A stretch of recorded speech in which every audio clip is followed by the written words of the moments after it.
Hello guys, si Kesan Veloso ulit ito at welcome sa episode 46 ng Laruta ng Shadowrun Hong Kong Extended Edition. So, tuloy natin game natin. Last episode, nakabalik na tayo sa Heyoy tapos nung huling mission natin, yung itong bad key. So,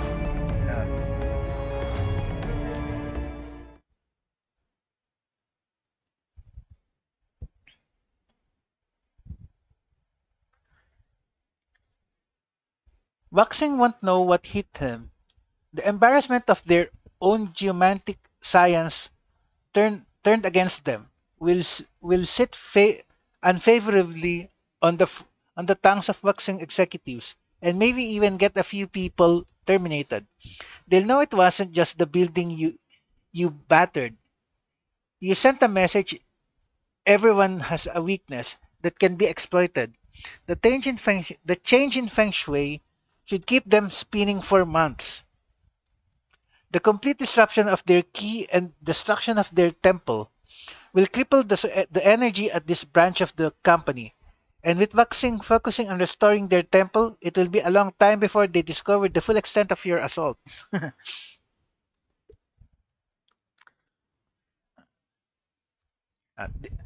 Itong episode natin guys, sisimulan natin doon sa nasa labas tayo ng MTR station. So balik muna tayo sa base. Kunin natin yung natin, yung nakuha nating cash rewards. Tapos tignan natin kung mati-trigger na natin yung quest para kay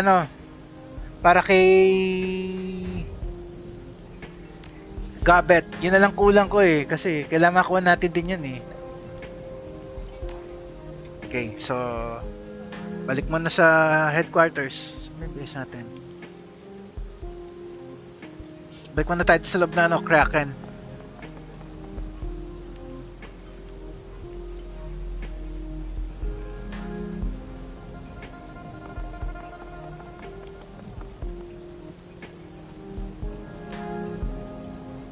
Kunin ko muna yung rewards ko. Yung reward natin do sa run. Tapos saka natin kausapin yung dalawa. Ay, bili muna tayo ng gear. Okay. Your workstation mission computer. The cool blue tones of the workstation's main menu fill the screen. A blinking message in the upper right corner notifies you that you have 0 unread messages. Okay, wala tayong message. So, Jobs directory. Claim payment for the Waxing sabotage run. You submit the job as finished and await the response. A few moments later, a message pops onto the screen. Kan nakuha natin doon? 2,200. From Kindly Chang to Tang, a little bird whispered in my ear that Waxing's fortunes are already failing. Their stock value dropped by 2% already. The client finds this to be an acceptable indication of your success and has forwarded payment. I've attached your cut to this email. Kindly Chang. So, pwede na bumili ng bagong armor malamang. Teka. Bago natin check yon, view all pending jobs. Wala na. Active jobs, marami tayo May 3 pa yun Dalawa pa, tapos yung kay Isabel tsaka kailangan makuha natin yung kay kay Gabet din Pero teka, check natin dito, teka. Claim payment for sold pay data. Okay, claim payment for the experimental ARES research. Magkano? 792. So magkano na lahat ng cash natin? 4,330. Siguro naman, bibili ko na yung bagong armor. Winning bid, 880. 88 funds sent to Tank's account, 792. Okay. Check natin yung BBS. Baka nandito na hinihintay ko Wala. Wala pa rin.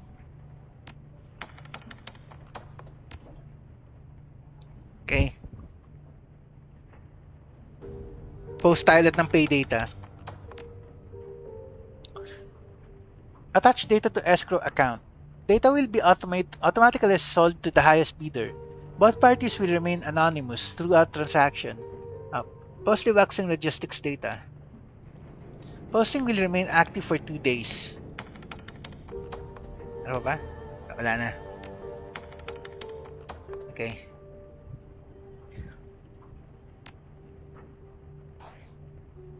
Bilhin ko muna yung bago kong armor. Tsaka kung kakasya, bilhin na rin ng bagong weapon.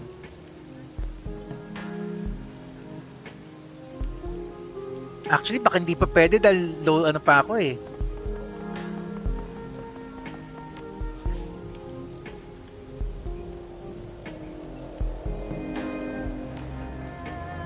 Baka wala pa kasi ano, mababa pa yung ano ko eh, yung close combat eh. Shen raises a hand in greeting as she approach. Welcome back. What can I get for you, my friend?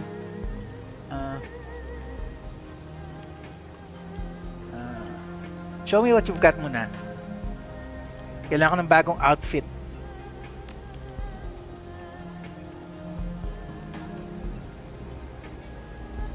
Armor 8. Kano? Teka. Pag weapon naman. Pwede ko ba equip? Yun ang tanong eh.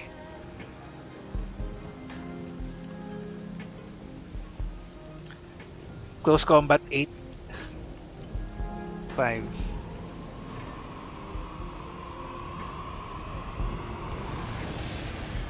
Close combat 8. Key casting 5. Close combat 8. Wala, hindi pwede bumili ng bagong weapon.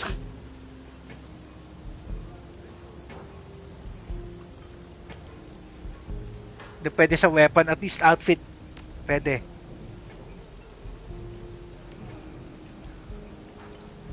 Tailored monk's martial arts clothing. Beneath a modified Ares military combat vest. The best protection available for melee or hand-to-hand combat. Go. Okay.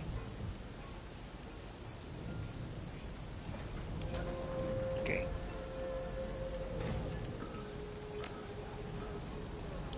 Benta natin yung ano. Benta natin yung luma.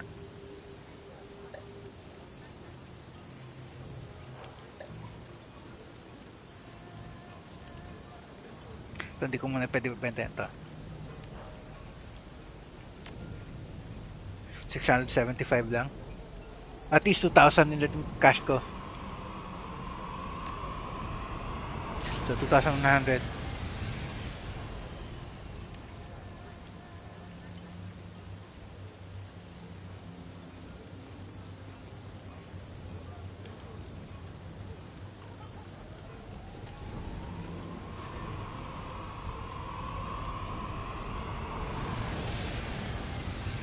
Hindi pwede, mas kailangan ko to eh. Weapons na. Ito mas gusto ko eh. Kaya lang wala ako ng ano. Wala akong close combat 8 pa.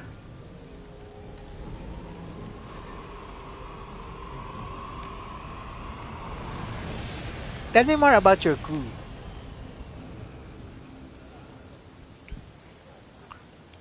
With folded arms, Shen regards you with some suspicion. We're fairly private people. Generally, when I get asked a question like that, I figure it's because someone's looking for something to use against me. Shen's expression softens after a moment, however. Well, you've been a decent person so far. I guess I can tell you some. White Ming and I started our cell. Grandfather Wu took me in. White Ming and I started our cell. Grandfather Wu took him to Wudang a year or two before he did the same for me. He made it clear that he expected repayment in kind when we were old enough, and since the Yellow Lotus was his organization, we joined up. At first, it was mostly small-time stuff. Shell games on street corners, stuff like that. We picked up a new member after about 6 months, and things started to change. Freedom se. dwarf kid. Absolute murder with two pistols. The kind of focus I can bring to bear in Kung Fu. That's how he shoots. Shen grins crookedly. His parents named him Freedom and sent him to the Yucas to live with an uncle. Guess they wanted him to be really American or something. Beyond that, there's Yang, the lawyer you saw me talking to before. The four of us do a pretty cozy business between jobs for Steel Arm Lu and Kindly Cheng. It's not like we're in charge of much, but it beats starving, yeah? Do you like working for the Yellow Lotus? Like has nothing to do with it. I have debts to Grandfather Woe, and I intend to pay them. I guess they're a good enough syndicate. We waste a lot of blood and money fighting the Red Dragon, though. Can't say that I like and that end of the business, since it seems like such a huge waste. If it weren't for grandfather, if it weren't for grandfather, I might see about getting White Ming, Steel Arm Lu, and Lucky Ping to break away. Maybe start our own thing in turf. That's not quite so fought over. Lifting one hand, palm up, Shan smiles faintly. But I can't leave him. I owe him everything. Okay. Why would you split off at all? It's good to have that kind of loyalty. Sige. You owe him less than you think. Ito na lang. I've heard a lot of talk between the Yellow Lotus vanguards and Incense Masters. They're dead set on eliminating the Red Dragons, despite the risk. When that kind of talk gets tossed around, nobody's safe. It leads to all-out warfare.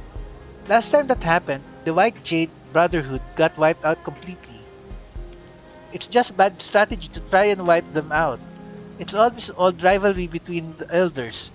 It has nothing to do with the business, end of things. Old vendettas get you killed, even if they're not yours. Okay? Talk to you later. Check nga natin yung bago nating itsura ngayon. Nice. Check natin dito sa map.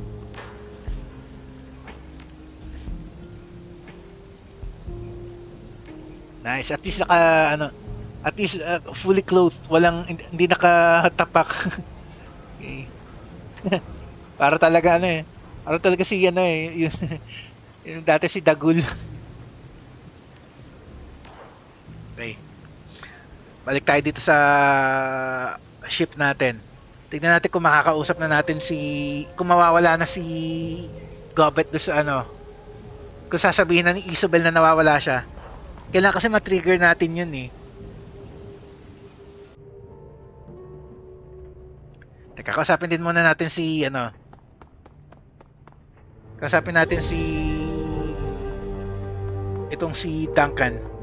Tanong natin kung ano masasabi niya doon sa nakaraang run natin.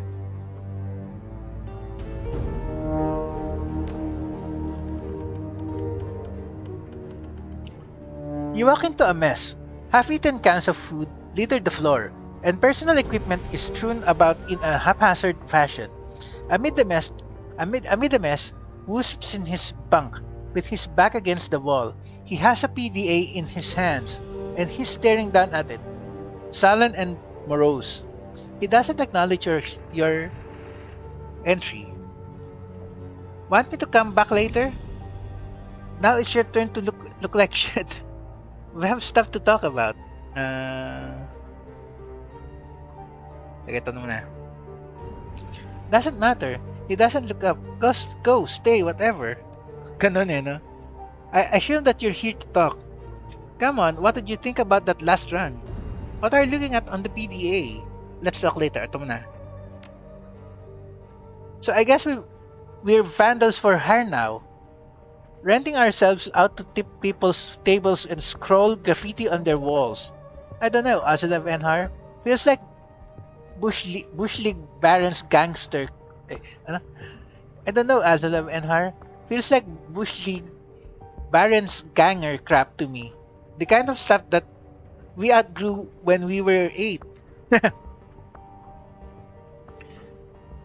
Hey, it paid well. Watch who you say that to. People here seem to take Feng Shui very seriously. Yeah, but what we did in the Sky Tower had a purpose. We messed up their key. So ito naman na. Yeah, tell me about it. I mean, if people in the free enterprise zone are convinced that interior decoration is a matter of life and death, I'm not gonna argue. It's stupid, but I've taken money for all kinds of stuff, for all kinds of stupid things before. Yeah, I remember when you got that job in the private club on Cleveland Street. A certain smash and grab on a certain smash and grab on a bakery in the market pavilion comes to mind. What you do in your off time is no business of mine, Officer Wu. Ito na lang. Bad intel. Nobody told me that the owner let hoop snakes loose in the place after hours.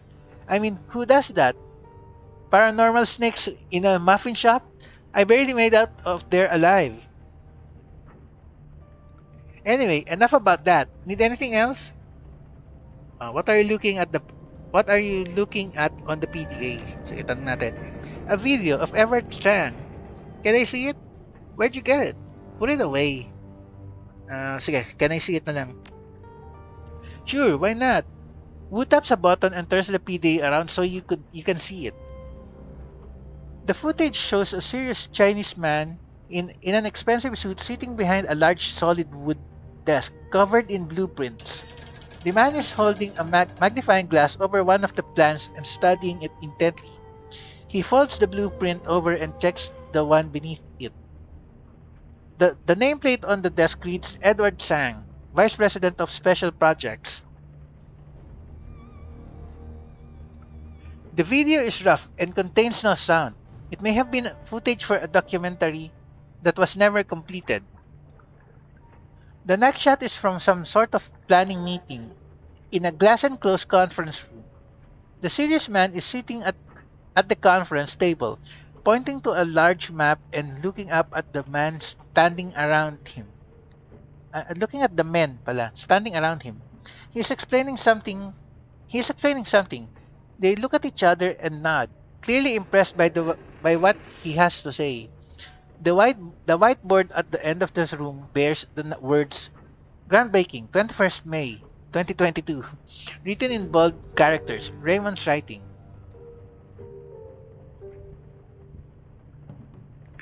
The footage cuts to a scene of two people talking at the end of a long hallway.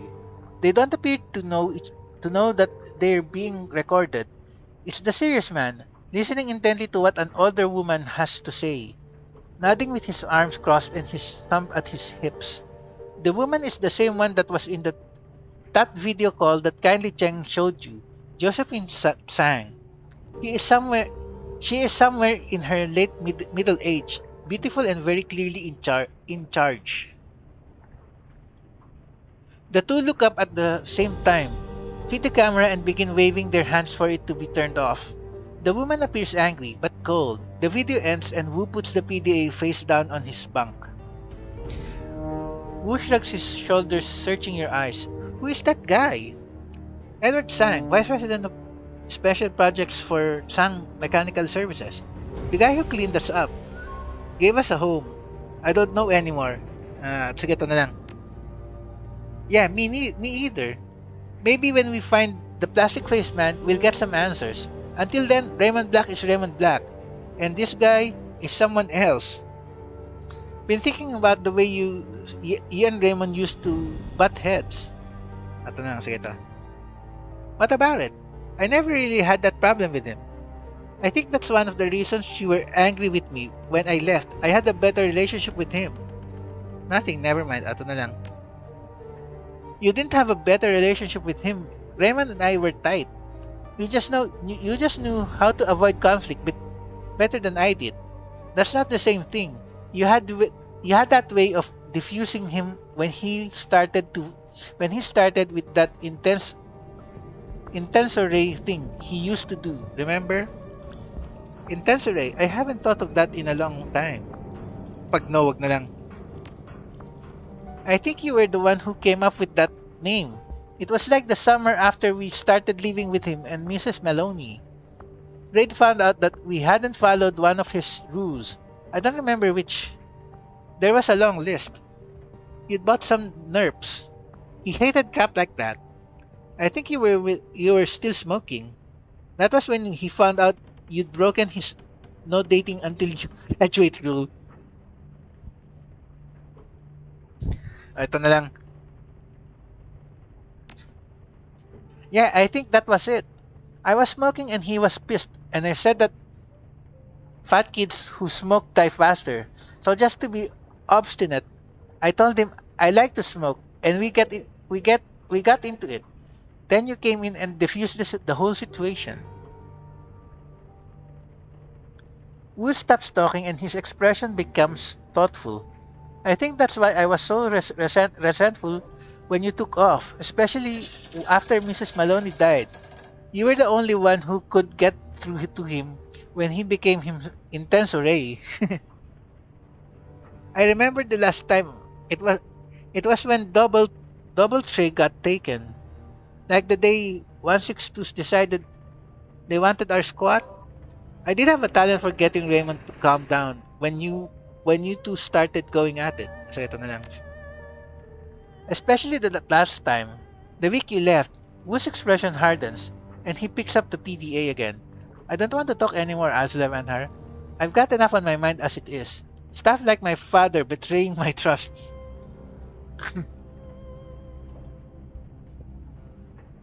Okay.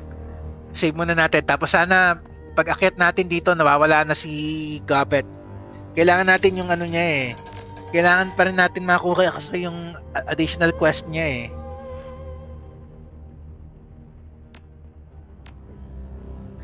Sana mag-trigger na. Kailangan yun eh. Hindi pwedeng may maiwan tayong quest. Pag ginawa natin yung ano, pag hinanap na natin yung Dreamland, wala na, hindi natin pwede balikan ito eh. Wala pa rin. Hindi pa rin nag-trigger. Sige, okay lang. Isang mission pa. Sige, kung gano'n, sige. Kausapin lang natin siya ulit. Gabet looks up from her hot plate. At the sound of your approach, a smile creases her face. She raises her eyebrows and gestures at the cabin around you. You know, the Kraken has nearly been shaping up over the past few days. With all of the work that we've been putting into her, she's starting to feel like a real home. Anyway, enough about the boat. She puts her hands on her hips, sending Madness scurrying. Ready for your next lesson? Or did you just want to chat? Is it too late to change the name of the boat? I'm ready for my next lesson. Any thoughts about that Any thoughts about that last run? It always surprises me how much corporations will pay to screw up a competitor's feng shui. Hell, they'll even take each other to court over architecture. That black ski, it has real impact though. A little shift here and there might not seem like much, but even fractions of a penny lost on their stock value is millions. Gava shrugs, pursing her lips. I could see us change the flow of key in that building, but I still have no idea how to make it work for me. You need a real specialist for that, like a Taoist priest or something. Based on what I could see though, I think Wuxing's fortunes will wane, at least for the time being. They'll fix what we broke eventually, but until then, there may be a rush of stubbed toes. So, what else did you want to chat about? I'm ready for my next lesson. Yeah? She smiles. That's good. I was hoping that you'd want to keep going with this. It's good for you, and I'm kind of enjoying it too.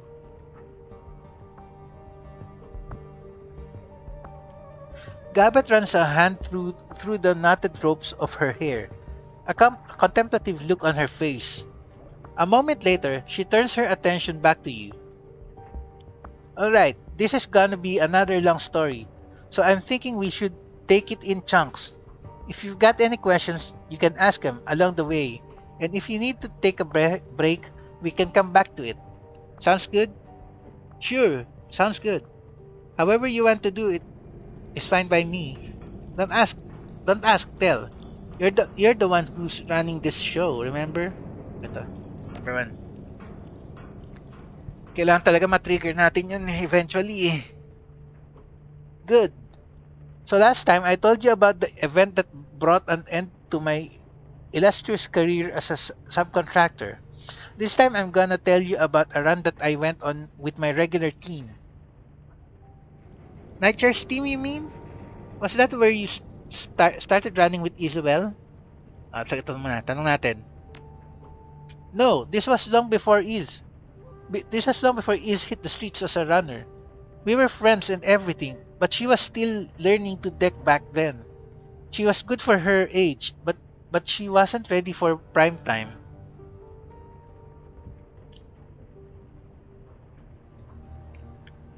You don't know anyone from the group that I'm talking about. They're all gone now anyway. Wait, you lost 3 other teams before you hooked up with me? Sorry. You've had a you have a rough career, haven't you? Ito na lang.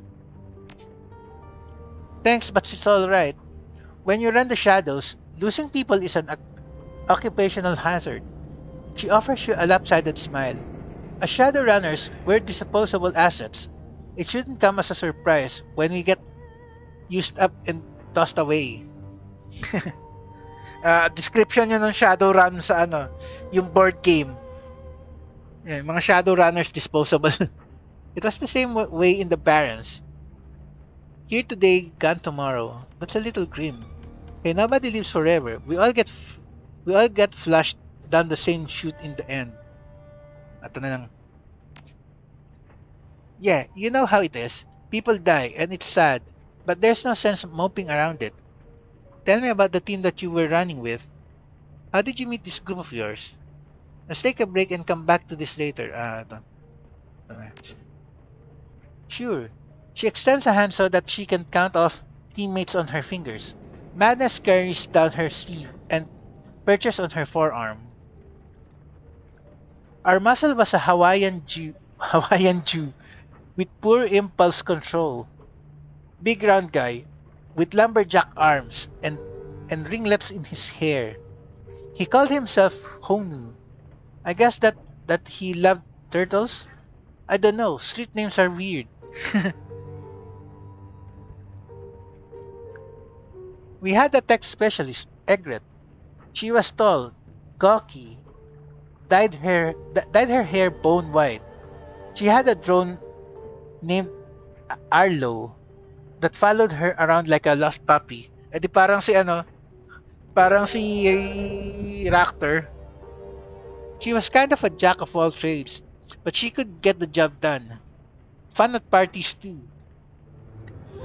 Our de facto team leader was a guy named Sui. He was a wry troll, if you can imagine that.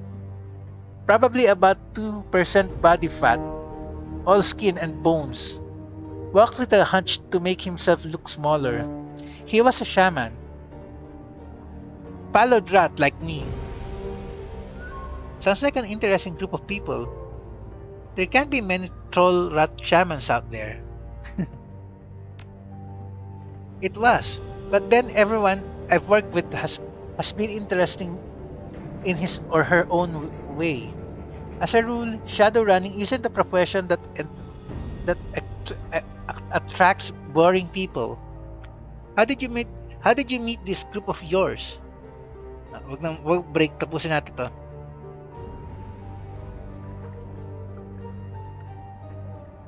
Through mutual friendship, we actually all lived together before we decided to start running as a team. There was this floating squatters commune out in Hang Hom Bay. It's probably still out there, actually. I haven't been back in a long time, but I spent a few years living on the thing, and the rest of the team lived there with me. Squatters commune? You lived on a... what, a raft? Ito na lang muna. She nods. Yep, we called it the sinking ship. Ato, kailangan palang makuha ko itong information na to bago lumabas yung yung quest. Yep, we called it the sinking ship. It was like an enormous raft, all bolted together from old shipping containers. Wasn't the most comfortable place I've ever lived, but the price was right and the company was good. Okay, I think that I've got a grasp on the team dynamic. Keep going. I'd like to hear more about the sinking ship. Take a break. Sige. Let's hold off on that for a little bit, okay? I'd like to get through the rest of the story before we spend any more time on the raft. After your lesson's over, I'll tell you whatever you want to know about the commune. But for now, I'd rather not get sidetracked. O sige. Okay, I think that I got a grasp on the team dynamic. Keep going. Alright, she nods. Okay, alright. Moving on. So one day, Tsui brought us a job. He'd met a client in a Victoria Harbor bar, a rich Eastern Tiger exec. The guy wanted us to steal something for him, a shiny object. Shiny object? Ano na naman malamang? Shaman fetish na naman siguro. She raises her hands. I know, it's stupid, right? But that was how the Johnson describing it to us. The shiny object. That was what he wanted us to get. He never gave it any other name. I would have given it a name. Seriously? A rat shaman hired to steal a shiny object? Alright. So what did the client tell you about this thing? He gave us a physical description. We were supposed to look for a chunk of red jade, about the size and shape of an ostrich egg, with a mirror polished surface and gold wire inlays. He said that it would have it would have paper charms hanging off of it, fu talismans, Taoist sorcery stuff. We weren't supposed to touch those.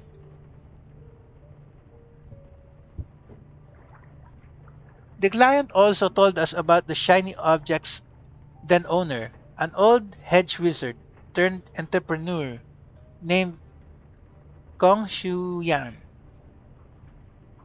Hedge wizard? And where was he supposed to be keeping the thing? So you were supposed to steal a crystal ball from a wizard, essentially. Sige. When you boil it down like that, it sounds kind of silly, doesn't it? He shrugs. But hey, that's the world we live in. And like I said, Shu Yan wasn't just a wizard. He was an entrepreneur, a business wizard. The guy had resources. Business wizard. So ano siya? para siya ano? Para siya yung yung Weasley twins. From what we were told, the old man was keeping the shiny object in one of his warehouses. He had a bunch of them.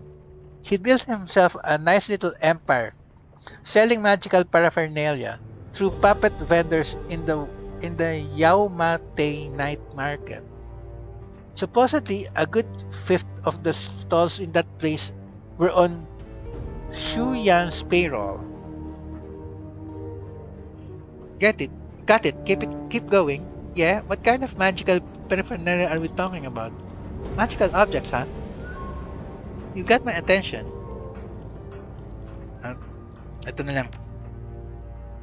So we'd cased the warehouses for a couple of nights before the run, did some recon, took some notes. From what we'd seen, we were pretty sure that Xiaoyan was keeping our payday in vault area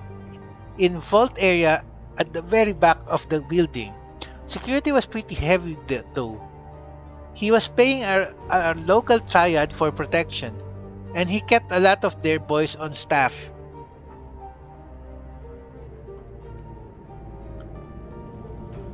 Sui was the one who came up with the plan.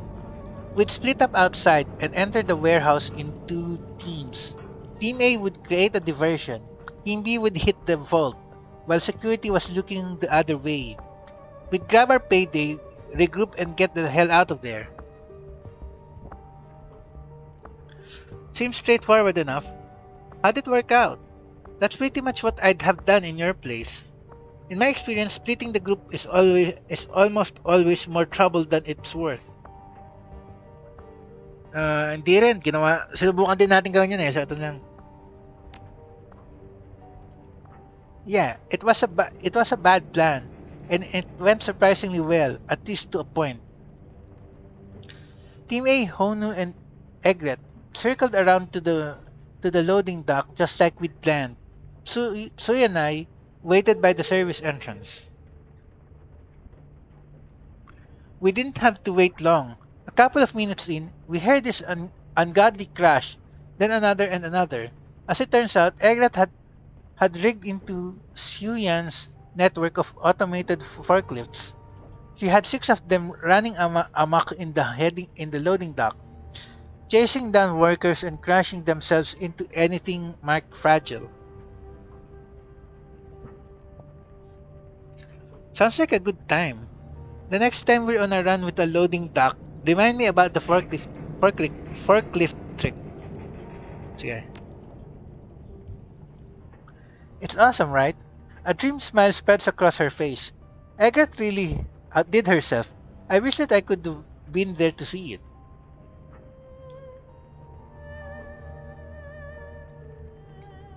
Egret's distraction did what it was supposed to. As Sui and I watched, most of the Triad guys at the service entrance abandoned their posts and went hauling off toward the loading dock. A couple of guys with baseball bats stayed back, but we handled them easily enough. We slipped inside and made a beeline for the back of the warehouse, where the shiny object was supposed to be. And did you find it there? Let me guess, something went wrong? You weren't kidding about this being a long story. Can we call it here? Maybe come back to it later? Ano? Ito na lang. Tuloy-tuloy na. No, actually it was there. Just like we thought it'd be. The door was open and everything. The shiny object was sitting there in a teak cradle, gleaming with reflected light, just like the client had said. It had a ring of Taoist talismans hanging off of it, like a grass skirt. The paper all crinkled with age.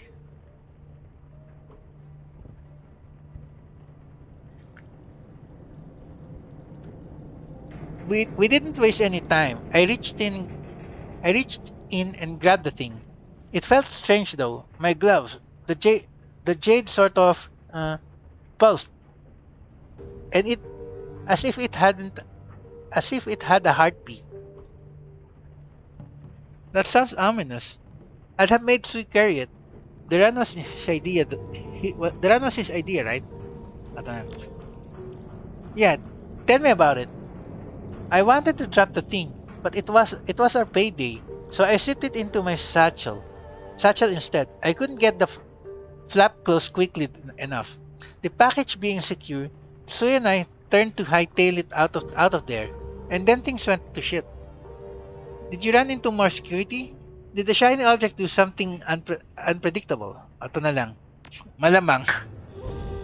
No, not the shiny object. Old man Xiao Yan. He was standing there, right in front of us, larger than life. I'm guessing that when he heard the commotion in the loading dock, he'd come running, well, waddling to make sure that his treasure was safe. As it turns out, it wasn't, because I'd already stolen the thing. He looked depressed. What did you do? He was an old man, and there were two of you. How much of a threat could he be? Okay, ito lang. Ano nga, wizard nga eh. Malamang hindi porket matanda eh, weak. What do you think we did? We had our backs to a wall. We lit the old bastard up. Okay. It was pretty epic. Truth be told, spirits were Spells were discharged. The vault door seemed sealed behind Xiaoyan like something out of a movie. At one point, the old man leapt into Sui's back and tried to bite his ear off. I won't bore you with a play-by-play of how the fight went down. In the end, we crushed him. Unfortunately, the fighting had caused some collateral damage. At some point during our showdown with Xiaoyan, the control panel for the vault door must have eaten an arc of lightning or the blast of a power ball. It was toast, all black and melted, and neither of us could fix it. So you were trapped in the vault? That sounds bad. How am I not surprised? Ano lang. Yeah, that's about the size of it.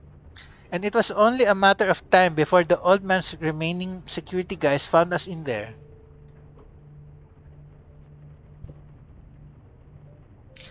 There was still one way out, a ventilation duct, up high in the rafters, but it was too small for Tsui to fit through. He was a troll after all. I had the shiny object, but if I left Sui there and security got to him, well, you do the math. So here's the conundrum. I've got our payday in my satchel. The team is split.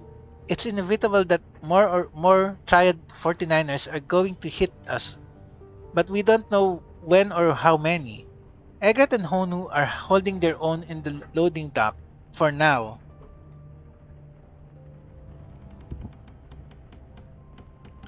I can stay with Sui to help fight off the inevitable wave of Triad 49ers, but we'll be badly outmatched, like badly. The odds of survival won't look good for either of us. If Egret weren't pinned down in the loading dock, she could probably get the vault door open, but in order to get to her, I'll have to leave Tsui alone in the vault. If Xiaoyan's reinforcements find Tsui before I get back with Egret, well, she uses her thumb to draw a line across her neck. So that's the scenario, Seattle. Not a lot to work with, I know. Now tell me, what should I do? Tsui tried to hold off security reinforcements until Honu and Egret can free themselves up and come help. Well, you've got a dangerous magical artifact in your pouch, right? I think I'd try to use it. Take the gamble and go for Egret. It's the plan with the best chance of success. You've got the you've got the payday in your pouch. I'd have cut my losses, climbed into the into the vent and bolted.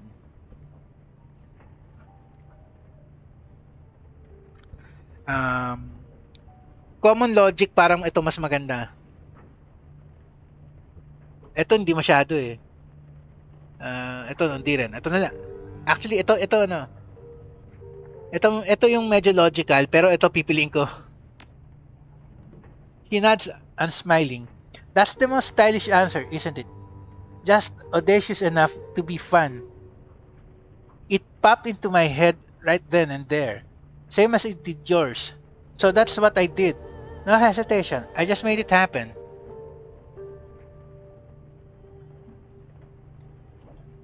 It was almost like Sui had been waiting for me to pass him the thing. He seemed eager to take it. He hugged that chunk of rock to his chest like a newborn baby. Colors swarmed in the stone, and something changed in his eyes. Then Old Man Xiaoyan's 49ers breached the door, and Sui unleashed hell. Andali lang guys.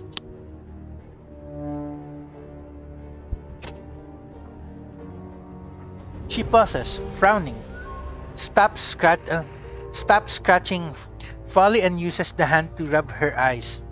Finally, she turns back to you. A sorry look pinches her features. What went down in that room? Well, I've only seen the kind of carnage a couple of times in my life, and I've been running the shadows for years. Those Triad men were turned to scraps by the end of it. Don't think I'd ever forget the sounds that they made. Hindi, hindi ba mas malala yung kay ano? Feeling ko mas malala yung kay Kaichu eh. Kasi zombie siya eh. She cleared her throat. I spent most of the fight huddled up in the corner for my own safety. But Sui let loose from the stone didn't seem terribly interested in discriminating between friend and foe. What do you mean by that? Did the summon hostile spirits? Did he summon hostile spirits or something? That's what I would have done. Why fight? Why fight? Why fight if you don't have to? Ito na lang. Something like that. Truth be told, I don't know what they were. Like I said, I was hiding, but he couldn't have done it without the shiny object, not in a million years. Whatever they were, the rock brought them here. So what happened then? What happened then? Timer na ubos yung time natin dito guys. So, okay lang. She shrugs. We waited for things to calm down in the vault, and for the things to go slithering away. I think that Sui had some limited control over them, which is why they didn't eat us.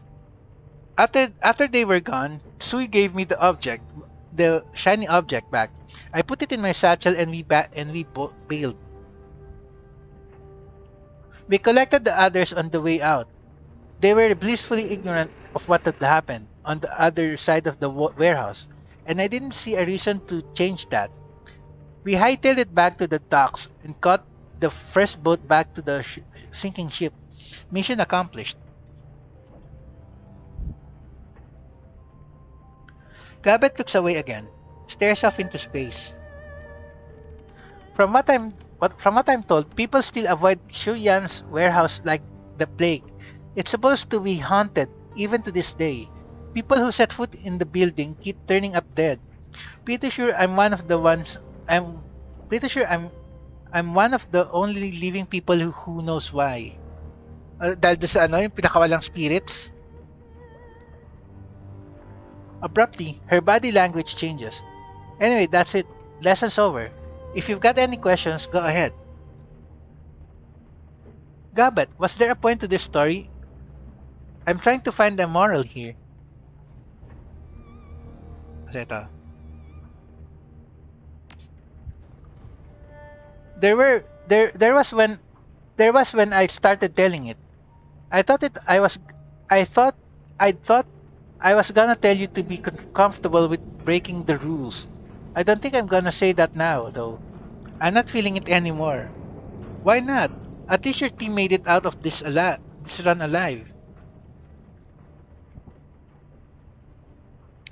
They didn't stay that way for long. But let's leave that for next time, huh? I don't want to get into it just now. Okay. Can you tell me about the more about the sinking ship? Ito yung pinaka-importante eh. Yeah, sure. The story's over, so we can get into it. I moved onto the sinking ship when I was just a kid. I think that I was 12, maybe 13 years old at the time. In the beginning, it was just me and a couple of rat shaman friends, Cadmus and Malvina. They were older, but they were always cool to me. Did your friends build a raft? Is it typical for groups of rat shamans to congregate like that? A raft seems like a funny choice of homes for a bunch of street shamans. Ito na lang. Although, yun nga, sa Shadowrun, yung original, yung sa SNES, yung sa Super NES na Shadowrun, nag-iisa lang yung rat shaman dun eh. Not terribly, no. I mean, we have lodges, same as any other group of shamans. You can usually find a few of us hanging out in these. I guess that there was just something special about our little group. Or maybe about the sinking ship. We liked it. We felt at home there. Didn't hurt that the sinking ship was well stocked and provisioned when we found it either. And don't look at me like that. It was abandoned when we took it. Abandoned? There was a team of Shadowrunners that had lived on the thing before us, but they beat it on a job. Cadenmal heard the knock of opportunity, and they claimed the raft for rat in record time. Taking over the sinking ship wasn't an easy job, mind you. The previous owners had installed traps and automated defenses all over the raft.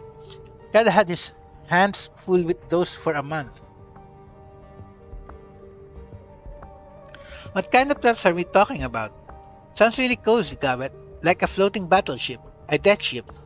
If I were in your shoes, I'd have taken the raft too. Ito na lang.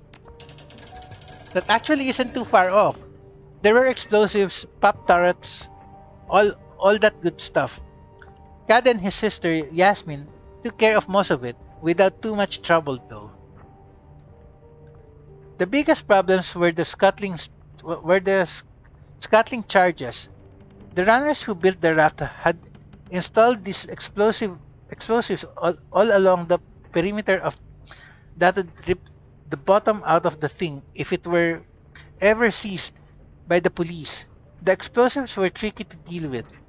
Cad was able to disarm them, but he had to leave them where they were. It was always just slightly uncomfortable, knowing that I was sleeping on top of a couple hundred pounds of dormant explosives. Yeah, I can't blame you there.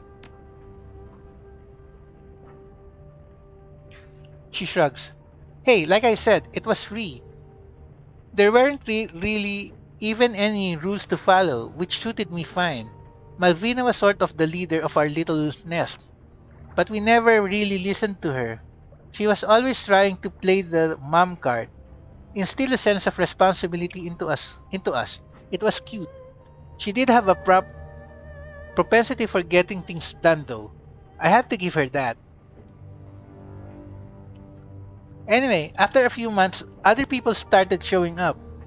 Squatters, homeless people, Shadowrunners, and assorted crazies. As long as they stayed cool with us, we were cool to them. Eventually, it became a community. Imagine that. Okay, yeah. Think you think you wound up squatting on the Kraken because of your time on the sinking ship? Stranger things have happened. Ito na lang, sige. I don't know. Maybe. Never really thought about it before. But yeah, maybe. A corner of her mouth curls upwards. I guess that I'm a water rat now. Let's take a break and come back to this later. Of course, like I said, it's a long story. So was there something else that you wanted to talk about? Wala na. Hindi ko papalitan yung pangalan ng Sugati Kraken eh. Yeah, hey Seattle, I'm sorry that this lesson would wound up getting a little unfocused at the end. I'm not really sure what came over me. Happens to the best of us. It's cool, don't worry about it. Truth be told, I don't know how many more of these lessons I can take. Well, I still feel bad about it. So look, I'll make you a deal. Your next lesson will definitely be on point, and I'll tell you what it's about up front. No more questions and answer sessions. How does that sound? Fine by me, Gabet. Catch you next time. She waves. Next time. Okay, hopefully sana mag-trigger na yan. Pero check na lang natin next episode kasi nag-time na tayo guys eh. So save na muna natin.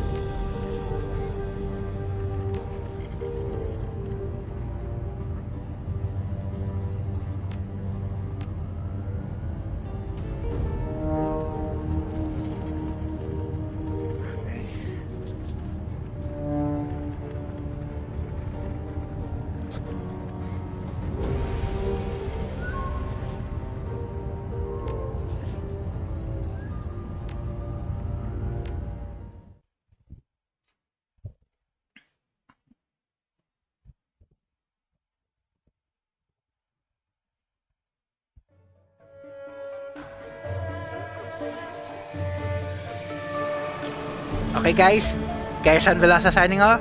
Next episode na lang ulit.